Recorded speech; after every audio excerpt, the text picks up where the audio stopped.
Welcome back to city news. శుక్రవారం విడుదలైన inter పరీక్ష ఫలితాలలో నారాయణ విద్యార్థులు టౌన్ ఫస్ట్ సాధించినట్లు కళాశాల యాజమాన్యం తెలిపింది. ఇంటర్మీడియట్ మొదటి సంవత్సరంలో ఔతు భరద్వాజ్ రెడ్డి 470 మార్కులకు గాను 464 మార్కులు సాధించగా, రెండో సంవత్సరంలో కలగా శశిశేఖర్ 1000 మార్కులకు గాను 482 మార్కులు సాధించి ప్రథమ స్థానంలో నిలిచినట్లు నారాయణ యాజమాన్యం తెలిపింది. అదేవిధంగా ఇంటర్ ఫస్ట్ ఇయర్ నందు 450 మార్కులకు పైగా 52 మంది విద్యార్థులు సాధించినట్లు వెల్లడించారు. ఈ సందర్భంగా విద్యార్థులను కళాశాల యాజమాన్యం అభినందించింది. కార్యక్రమంలో కళాశాల ప్రిన్సిపల్ నాగ్ పవన్ కుమార్, ఏఓ చక్రవర్తి, వైస్ ప్రిన్సిపల్ ఎం పోతురాజు మరియు అధ్యాపక సిబ్బంది పాల్గొన్నారు. రిలీజ్ చేసిన ఇంటర్మీడియట్ ఫలితాల్లో ఫస్ట్ ఇయర్ సెకండ్ ఇయర్ ఫలితాల్లో మన తెనాలి నారాయణ కాలేజీలో అద్భుతమైన ఫలితాలు రావడంతో పాటుగా తెనాలి టౌన్ ఫస్ట్ ర్యాంకు మన భరద్వాజ్ రెడ్డి అనే స్టూడెంట్కి 464 మార్క్స్ వచ్చేసి తెనాలిలోనే టాప్ మార్క్గా నిలిచాడండి. దానికి సంబంధించి ఈరోజు మనం ఈ కార్యక్రమం చేయడం జరుగుతుంది. బాబుకి 464 మార్క్స్ రావడానికి కష్టపడిన అధ్యాపక బృందానికి మొత్తానికి నా ధన్యవాదాలు తెలియజేసుకుంటూ, గుంటూరులో మన నారాయణ కాలేజీ 467 470కి గాను 467 మార్కులు తెచ్చుకొని, అదేవిధంగా తెనాలిలో మన నారాయణ కాలేజీ 470కి గాను 464 మార్కులు తెచ్చుకొని టౌన్ ఫస్ట్ నిలబడినందుకు చాలా సంతోషకరంగా ఉందండి. నా పేరు శశిశేఖర్ అండి. నేను నారాయణ జూనియర్ కాలేజ్లో చదువుతాను. నేను నారాయణ జూనియర్ కాలేజ్లో సీనియర్స్లో ఫస్ట్ ర్యాంక్ వచ్చింది. దీనికి కారణమైన మా యాజమాన్యానికి నేను ఎంతగానో థ్యాంక్స్ చెప్పుకుంటున్నాను. అండ్ అందరూ నారాయణలో జాయిన్ అవ్వండి, సో దాట్ మీకు కూడా మంచి మార్క్స్ వస్తాయి. మా ఫ్యాకల్టీ బాగా చెప్తారు అండ్ కేర్ తీసుకుంటారు. స్పెషల్ అట్రాక్షన్ ఉంటే ఇంకా మన గ్రోత్కి హెల్ప్ చేస్తారు. So that thank you. శుక్రవారం విడుదలైన ఇంటర్ ఫలితాలలో తెనాలి ఎన్ఆర్ఐ విద్యార్థులు అత్యుత్తమ ర్యాంకులు సాధించినట్లు కళాశాల సిఇఓ ఉమామహేశ్వరరావు తెలిపారు. ఈ సందర్భంగా ర్యాంకులు సాధించిన విద్యార్థులను అభినందించారు. రాష్ట్ర స్థాయిలో ర్యాంకులు సాధించడం పట్ల వారి యొక్క హర్షాన్ని వ్యక్తం చేశారు. కార్యక్రమంలో విద్యార్థులు, అధ్యాపకేతర సిబ్బంది పాల్గొన్నారు.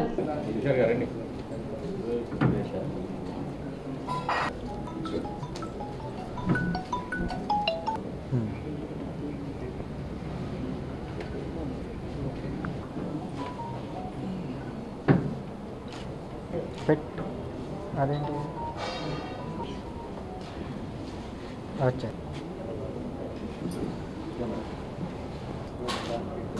గ్రూప్ డాక్టర్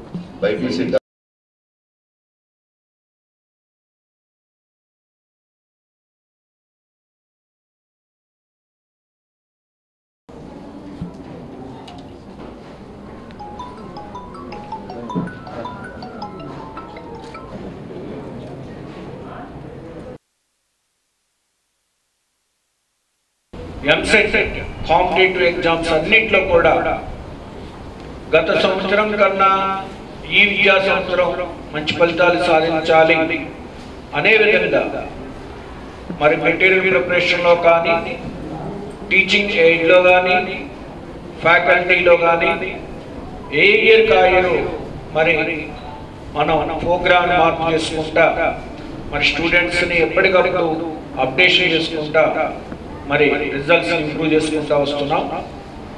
మరి ఈ విద్యా సంవత్సరంలో మనకి మరి 470 మార్కులకి జూనియర్ ఎంపీసీలో మరి 465 పైన ఉన్నటువంటి స్టూడెంట్స్ 5 ఉన్నారు. 470కి 464 మార్కులు సాధించిన వాళ్ళు 5 ఉన్నారు. అంటే 464 మరియు 465 మొత్తం కలిపి 10 మంది ఉన్నారు. ఓటు హక్కును కలిగి ఉన్న ప్రతి ఒక్కరూ రానున్న ఎన్నికల్లో తమ ఓటును వినియోగించుకోవాలని మున్సిపల్ కమిషనర్ బండి శేషన్న విజ్ఞప్తి చేశారు. స్వీప్ కార్యక్రమాలలో భాగంగా ఎన్నికల కమిషన్ ఆదేశాల మేరకు ప్రభుత్వ కార్యాలయాల్లో ఓటు హక్కుపై అవగాహన కార్యక్రమం చేపట్టారు. ఇందులో భాగంగా పట్టణ రైల్వే స్టేషన్ నందు పురపాలక సంఘ ఆధ్వర్యంలో ఓటు హక్కు వినియోగంపై అవగాహన కార్యక్రమం నిర్వహించి ప్రయాణికులకు అవగాహన కల్పించారు. ఈ సందర్భంగా కమిషనర్ శేషన్న మాట్లాడుతూ ఓటు అనేది రాజ్యాంగం కల్పించిన హక్కు అని దానిని ప్రతి ఒక్కరూ బాధ్యతగా వినియోగించుకోవాలని కోరారు. రానున్న ఎన్నికల్లో తప్పనిసరిగా ఓటు హక్కు కలిగిన ప్రతి ఒక్కరూ ఓటు హక్కును వినియోగించుకోవాలని సూచించారు. కార్యక్రమంలో రైల్వే అధికారులు, సిబ్బంది, పురపాలక సంఘ అధికారులు, సిబ్బంది పాల్గొన్నారు.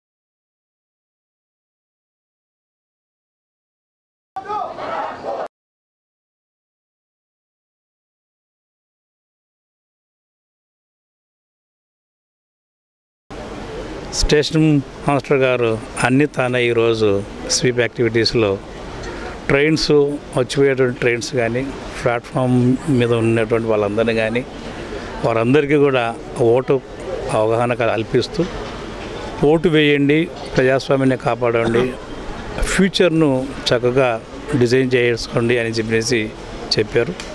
అందులో భాగంగానే ఈరోజు మనం ఈ యొక్క ప్రాంతంలో అన్ని ప్లాట్ఫామ్స్ మీద అందరికీ అవగాహన కల్పించడం అయింది. సో ఇలాంటి కార్యక్రమాలు రైల్వేస్ వాళ్ళు ఆహ్వానించడం అనేది చాలా హర్షించదగ్గటువంటి అంశం. మొన్న మనకి జరిగిన ఎలక్షన్స్లో హైదరాబాద్లో కేవలం 40% ఓటే. మరి కొన్ని కోట్ల రూపాయల ఆదాయం వదులుకొని గవర్నమెంట్ కానీ, ప్రైవేటు కానీ, సాఫ్ట్వేర్ ఇండస్ట్రీస్ కానీ వాళ్ళకి ఆ రోజు సెలవు ప్రకటిస్తున్నాయి. ఆ ఒక్కరోజు జీతం విలువ కొన్ని 100 కోట్లు ఉంటుంది. అంత ఖర్చు పెట్టినా కూడా మరి వాళ్ళు ఓట్లు వేయలేకుండా దాన్ని 40%తో ఆపారంటే నిజంగా ప్రజాస్వామ్యానికి సిగ్గుచేటు. అలా కాకుండా మరి మన పల్లెటూర్లు కానీ, తెనాలి లాంటి పట్టణాలు కానీ, మరి మన సబ్ కలెక్టర్ కానీ, మన మున్సిపల్ కమిషనర్ గారు తీసుకుంటున్న ఇనిషియేటివ్ ప్రకారము ఈ రోజున మన తెనాలి అసెంబ్లీ కాన్స్టిట్యుయెన్సీలో గణనీయంగా ఓటు శాతం పెరగాలని మనస్ఫూర్తిగా కోరుకుంటూ శుక్రవారం విడుదలైన ఇంటర్ పరీక్ష ఫలితాల్లో వివేక విద్యార్థులు విజయం సాధించారు. సీనియర్ ఇంటర్లో శ్రీహాసిని 1000 మార్కులకు గాను 990 మార్కులు సాధించి రాష్ట్ర స్థాయిలో ర్యాంక్ సాధించింది. ఆమెతో పాటు మరో 15 మంది 980 మార్కులు సాధించి అసాధారణ ప్రతిభ కనబర్చారు. అదేవిధంగా జూనియర్ ఇంటర్లో దుర్గా ప్రసాద్, కబీర్ ఖాన్లు 470 మార్కులకు గాను 464 మార్కులు సాధించి తమ సత్తా చాటారు. ఈ సందర్భంగా నాజర్పేటలోని వివేక మహిళా కళాశాల నందు ఏర్పాటు చేసిన ప్రత్యేక కార్యక్రమంలో విద్యార్థులకు మెమోటోలు అందజేసి వారిని, వారి తల్లిదండ్రులను అభినందించారు. విద్యార్థుల కష్టం, యాజమాన్య కృషి వల్లనే ప్రతి సంవత్సరం రాష్ట్ర స్థాయి ర్యాంకులను సాధిస్తున్నట్లు విద్యా సంస్థల చైర్మన్ రావిపాటి వీరనారాయణ పేర్కొన్నారు. కార్యక్రమంలో విద్యా సంస్థల executive director Ramaraju, Venkataratnam, principal Jyothi, coordinator Shahnaz Begum, Srinivas, Vasanthi, Murali, Rambabu, Baburao, Thakur, CEO Uday Kiran, Rajesh తదితరులు పాల్గొన్నారు.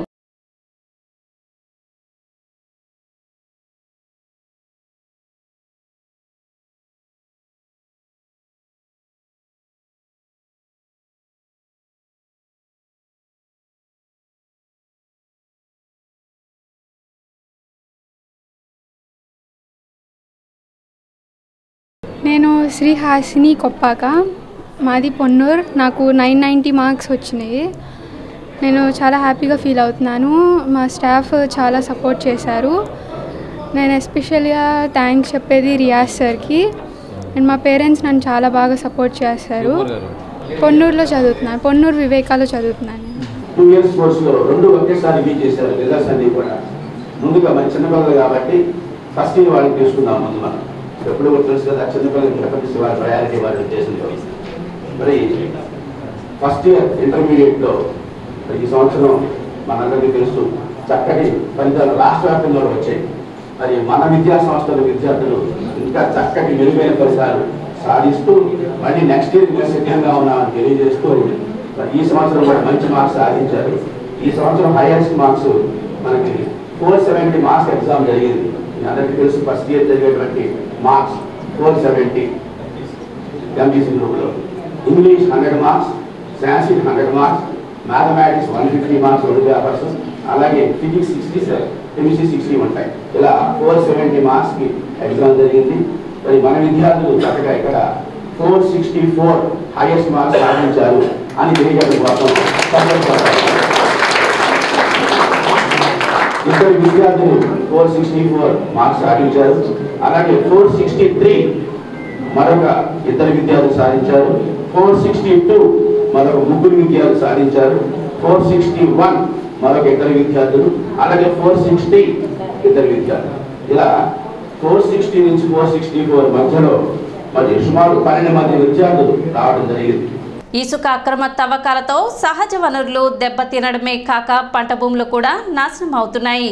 ఇసుక తవ్వకాల్లో వచ్చిన అవినీతి సొమ్మంతా తాడేపల్లి ప్యాలెస్ కు చేరుతున్నాయి. ప్రజలకు మొహం చూపించుకోలేని సీఎం 5 ఏళ్లుగా బయటకు రాకుండా పాలన చేస్తున్నారు అని గుంటూరు పార్లమెంట్ టీడీపీ అభ్యర్థి డాక్టర్ పెమ్మసాని చంద్రశేఖర్ మాట్లాడారు. తెనాలి నియోజకవర్గంలోని నంది వెలుగు అద్దోట గ్రామాల్లో ఎన్నికల ప్రచారాన్ని నాదెండ్ల మనోహర్తో కలిసి పెమ్మసాని నిర్వహించారు.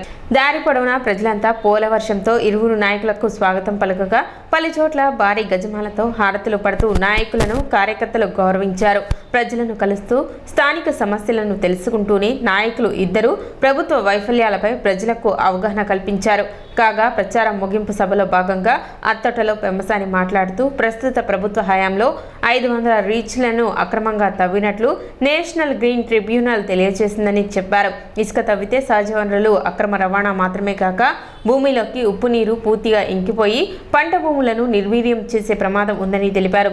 అలాగే పవన్ అంటే ఆయనకు వ్యక్తిగత అభిమానం ఉందని, బీజేపీతో పొత్తు పవన్ చొరవేనని ఆయన ఈ సందర్భంగా తెలిపారు. పవన్ లాంటి నీతి నిజాయితీ గల వ్యక్తికి ఆవేశం కాకుండా వైసీపీ నాయకుల నక్కజిత్తులు ఉండాలా అని ఓ ప్రశ్నకు సమాధానంగా పెమ్మసాని సమాధానం ఇచ్చారు.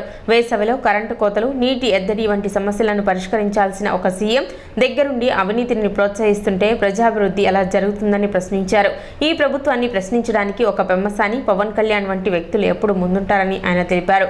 వైసీపీ నాయకులు కేవలం స్వలాభం కోసమే పదవులను ఉపయోగించుకుంటున్నారని తెనాలి నియోజకవర్గం అసెంబ్లీ కూటమి అభ్యర్థి నాదెండ్ల మనోహర్ మాట్లాడారు. చిత్తశుద్ధి ఉంటే యాదవపాలెంలో రోడ్లు ఎందుకు వేయలేకపోయారో సమాధానం చెప్పాలని డిమాండ్ చేశారు. రాజశేఖర్ రెడ్డి బిడ్డను అని చెప్పుకొని గెలిచిన జగన్ ఇప్పుడు మాట ఎందుకు తప్పారో ప్రజలకు సమాధానం చెప్పాలన్నారు. ఈ కార్యక్రమంలో తెలుగు మహిళా జిల్లా అధ్యక్షురాలు అన్నాబత్తుం జయలక్ష్మి, జిల్లా జనసేన అధ్యక్షుడు గాదె వెంకటేశ్వరరావు, టీడీపీ, జనసేన, బీజేపీ నాయకులు పాల్గొన్నారు. మరి నీతి నిజాయితీతో గర్జించే గబ్బర్ సింగ్ కి ఆవేశం కాక ఏముంటుంది? మీ నాయకుడిలాగా నక్క వినయం ఉంటుందా అని అడుగుతా ఉన్నా. ఉండదు కదా. కాబట్టి పవన్ కళ్యాణ్ గారు ఈ రాష్ట్రం గురించి ఆయన తగ్గి మనందరినీ, మీ అందరినీ ముందుకు తీసుకువెళ్తా ఉన్నారు. ఈ రోజు బీజేపీ పొత్తు సాధ్యమైందంటే అది పవన్ కళ్యాణ్ గారి చొరవ. కాబట్టి ఈ గ్రామంలో ఎంతమంది పవన్ కళ్యాణ్ గారి అభిమానులు ఉన్నారో నాకు తెలుసు. 90% వారు వన్ సైడ్ అని తెలుసు. ఇక్కడ ఒక 10% వైసీపీ అభిమానులు ఉన్నారు. అంటే ఒక్కడే గుర్తుపెట్టుకోండి, పవన్ కళ్యాణ్ గారి అభిమానులు అంటే మా అభిమానులే అని చెప్తా ఉన్నాము. తెలుగుదేశం పార్టీ అభిమానులే. మీకు ఎప్పుడు రేపు ఏది అవసరమైనా కూడా ఇది మా అత్తారిల్లు లాగా చూసుకుంటామని మీకు తెలియజేసుకుంటా ఉన్నాం. కాలేజీల నుంచి చదువుకుని బయటకు వచ్చే వాళ్ళకి ఉద్యోగాలు ఎలా కల్పించాలో ఆలోచించాలి. సమ్మర్ లో కరెంటు కోత ఉంటుంది, నీళ్ల కోత ఉంటుంది అని ఆలోచించి ముందుగా పక్కా ప్రణాళికతో నీళ్లను నిల్వ చేసి అవసరమైనప్పుడు వదలడం తెలుసుకోవాలి. రోడ్లు ఎప్పుడు పోతున్నాయో చూసి అవసరమైతే చిన్న గుంతలు పూడ్చడం, లేకపోతే కొత్త రోడ్లు వేయటం గురించి ఆలోచించాలి.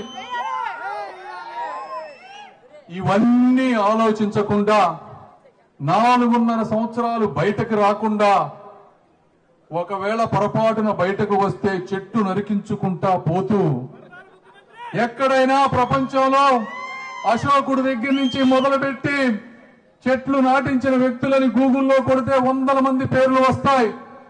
కానీ చెట్లు నరికించిన వ్యక్తి అని గూగుల్లో కొడితే వచ్చే ఏకైక పేరు ఈ జగన్మోహన్ రెడ్డి గారు. ఇది వాస్తవం కాదా? ఏ నాయకుడైనా చెట్లు నరికించారా ఎక్కడైనా? అంటే ఈ ప్రకృతి మీద ప్రేమ లేదు. ఒక చెట్టు మొలవాలన్నా పెరగాలన్నా దానికి ఎంత కృషి ఉంటుందో కూడా తెలియని ఒక అజ్ఞాని ఈరోజు రాష్ట్ర ముఖ్యమంత్రిగా ఉన్నాడు. 4.5 సంవత్సరాలుగా ఇక్కడికి వచ్చిన నాదుడు లేడు. మరి ఇసుక గురించి మనం మాట్లాడాలి. ఇసుక ఏమైంది అంటే చాలా మంది అనుకుంటారు ఇసుక పోతే నాకేమైనా ఎక్కడో దవ్వుకుంటున్నారు కదా అని. గుర్తుపెట్టుకోవాలి, ఇసుక అనేది ఒక ఫిల్టరేషన్ మెకానిజం. సాల్ట్ వాటర్ ని తాగగలిగే నీరుగా తయారు చేసేటువంటి ఒక ప్రకృతి ఇచ్చినటువంటి వరం. ఆ ఇసుకను మీరు తవ్వుకుంటా పోతే భూగర్భంలోకి సాల్ట్ వాటర్ పోయి పంటలు పండకుండా, తాగటానికి నీళ్లు లేకుండా ఈ రోజు చుట్టుపక్కల గ్రామాలు ఉన్నాయి అంటే అది ఎంతటి దుర్మార్గపు రాజకీయమో మీరందరూ అర్థం చేసుకోవాలి. ఎంతటి అవినీతి పరిపాలన మీరందరూ అర్థం చేసుకోవాలి. ఒక్కలని చేతులు లేపండి. మీకు ఎవరికైనా గేదెలు ఇచ్చారా? మహిళా సాధికారత కోసం ఒక్కొక్క మహిళకి పొదుపు సంఘాల్లో 75,000 రూపాయలు ఇచ్చారు గేదెలు కొనుక్కోవడానికి అని చెప్పారు. ఎక్కడ జరిగిందా చెప్పండి? కానీ ఈ ప్రభుత్వం మాత్రం చాలా చక్కగా 2,853 కోట్ల రూపాయలు గేదెలు కొనడానికి కోసం ఉపయోగించామని రాసుకున్నారు. 4,17,000 గేదెలు కొన్నారంట వీళ్ళు. సాధ్యం అవుతుందా చెప్పండి? ఎక్కడైనా సాధ్యం అయిందా చెప్పండి? ఈ విధంగా ప్రతి సంక్షేమ పథకంలో కూడా మోసం చేశారు. అమ్మఒడిలో ఏ విధంగా మిమ్మల్ని అందరినీ మోసం చేశారు మీరు చూశారు. చివరికి వాలంటీర్ జీతాల్లో మోసం చేశారు. వాళ్ళు మాత్రం వాళ్ళ సలహాదారులకు మాత్రం 100 కోట్ల రూపాయలు ఖర్చు పెట్టారు. ఎక్కడ ఈ 5 సంవత్సరాల్లో రోడ్లు వేశారు మీరు చెప్పండి? ఎందుకు కనీసం గుంతలు వీళ్ళు పూడ్చుకోలేకపోయారు? ఏ విధంగా ఒక రైతు భరోసా కేంద్రానికి వెళ్తే వాళ్ళకి ఎక్కడైనా విత్తనాలు దొరుకుతున్నాయా చెప్పండి? ఎక్కడైనా సబ్సిడీలు ఇచ్చి వాళ్ళకి పరికరాలు కొనే విధంగా చేశారా? తైవాన్స్ ఫైర్ ఇచ్చారా ఎవరికైనా మన గ్రామంలో? ఈ 5 సంవత్సరాల్లో ఎవరికైనా పట్టాలు ఇచ్చారా చెప్పండి? ఇళ్ల పట్టాలు కాదు, మీకు పొలాల్లో మీరు ఉపయోగించుకునే టార్పాలిన్ పట్టాలు ఇచ్చారా చెప్పండి? మరి రైతు కోసం ఆలోచించే ఈ ప్రభుత్వం రాజశేఖర రెడ్డి బిడ్డగా ఇతను గతంలో చెప్పిన మాటలు ఏమైపోయినాయని మీరు ప్రశ్నించాలి. ఈ రోజున దయచేసి మీరు అందరూ అర్థం చేసుకోండి. ఈరోజు పొత్తు అనేది మన రాష్ట్ర అభివృద్ధి కోసం, మన భవిష్యత్తు కోసం పవన్ కళ్యాణ్ గారు ఆ రోజు తీసుకున్న నిర్ణయం అదొక బాధ్యతతో తీసుకున్న నిర్ణయం. ఓట్ల కోసం, సీట్ల కోసం, పదవుల కోసం కాదు. ఆయన తీసుకున్న నిర్ణయం మనందరి భవిష్యత్తు కోసం, మన రాష్ట్ర భవిష్యత్తు కోసం. తెలుగుదేశం పార్టీ అధినేత చంద్రబాబు నాయుడు గారి అనుభవాన్ని మనం ఉపయోగించుకోవాలి. దేశ స్థాయిలో నరేంద్ర మోడీ గారు చేసిన అనేక కార్యక్రమాల్ని మన రాష్ట్రాన్ని తీసుకొచ్చి మనం పెట్టుబడులు పెట్టి ఉపాధి కల్పించే విధంగా, మన యువతకు ఒక మంచి భవిష్యత్తు ఇచ్చే విధంగా మనం నిలబడాలి. అత్తోట గ్రామంలో గతంలో మనం చేసిన అభివృద్ధి కార్యక్రమాలు ఒకసారి గుర్తు తెచ్చుకోండి. ఏ విధంగా మనం సిమెంట్ రోడ్లు వేశాం, ఏ విధంగా మనం ప్రధాన రహదారిలో మనం ఆ రోజున సైడ్ రైళ్లు నిర్మాణం చేశాం, ఏ విధంగా మీ అందరికీ రేషన్ కార్డులు కానివ్వండి, 35 కిలోల బియ్యం కానివ్వండి, సంక్షేమంలో మీకు ఇచ్చిన పెన్షన్లు కానివ్వండి, ఏ స్థాయిలో తీసుకెళ్లామో మీరు అందరు కూడా గుర్తు చేసుకోండి. ఇక్కడే మనం ఎంతో మంది రైతులకి ఆ రోజున తైవాన్స్ పేర్లు, ఆయిల్ ఇంజన్లు అవన్నీ ఆ రోజు ఇస్తే ఈ రోజు కనీసం కాలువలు మరమ్మతు చేయలేకపోయారు. మొన్న కూడా తుఫాను వచ్చినప్పుడు, అధిక వర్షాలు పడినప్పుడు రైతులు ఆ రోజు కోరింది ఏంటంటే కనీసం జాతీయ ఉపాధి హామీ పథకం కింద ఈ కాలువలు కూడా మరమ్మతు చేయలేదు, దానివల్ల మేము నష్టపోయామని. మొక్కజొన్న విషయంలో ఎంత ఇబ్బంది పడ్డారో మీరు. కనీసం ఆయిల్ ఇంజన్లు పెట్టుకుని ఎకరానికి 4,000-5,000 రూపాయలు అదనంగా మీకు ఖర్చు అయితే ప్రభుత్వం నుంచి స్పందించే నాదుడు లేడు. సిటీ న్యూస్ ముగించే ముందు ముఖ్యాంశాలు మరోసారి.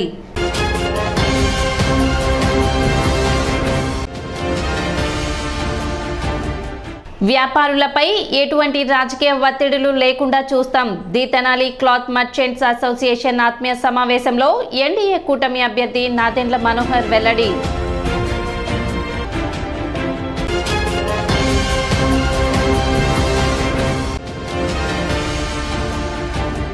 పట్టణ రైల్వే స్టేషన్లో పురపాలక సంఘ ఆధ్వర్యంలో ఓటు హక్కుపై అవగాహన కార్యక్రమం.